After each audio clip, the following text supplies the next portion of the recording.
తెలంగాణ మంత్రుల వాట్సాప్ గ్రూప్లపై హ్యాకర్ల పంజా.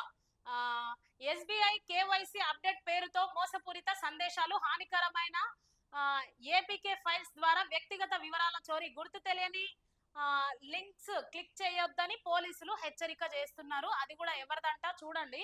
పేద ప్రజలను ట్యాప్ చేయడం అయిపోయింది, కాలేజ్ పిల్లలను ట్రాప్ చేయడం అయిపోయింది. ఇప్పుడు ఎవరిని ట్రాప్ చేస్తురంట? తెలంగాణ మంత్రుల వాట్సాప్ ట్రాప్ చేస్తురంట. ఈ మంత్రులు ఏం చేస్తారంటే ఎలక్షన్స్ టైంలో మంచిగా ఖర్చు చేస్తారు. దాని తర్వాత 5 ఏళ్ళు మంచిగా సమకూర్చుకొని ఏం చేస్తారు? దోచుకున్న ధనం అంతా తీసుకొచ్చి దాచిపెట్టుకుంటారు. ఈ దాచిపెట్టుకున్న డబ్బుకు ఇప్పుడు ఏమైతుంది? హ్యాకర్ల పంజానంట చూడండి.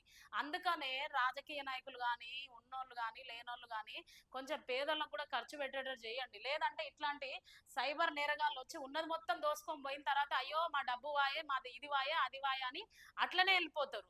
అందుకనే మంత్రులైనా, ఎమ్మెల్యేలైనా చాలా జాగ్రత్తగా ఉండండి. దోచుకున్న డబ్బు ఎట్లా ప్రజలకు ఖర్చు పెట్టాలి, ఎక్కడ ఉచిత విద్య లేదు, వైద్యం లేదు. సో ఇవన్నీ కూడా ఆలోచించండి. ఇంకొక విషయం ప్రజలారా చాలా గుర్తుపెట్టుకోండి. టుడే 18 న్యూస్ ఛానల్ ఎప్పుడు కూడా ఉచిత విద్య, వైద్యం కోసం, ఉపాధి కోసం పోరాడుతుంది. మాతో కలిసి పోరాడడానికి మమ్మల్ని సపోర్ట్ చేయండి.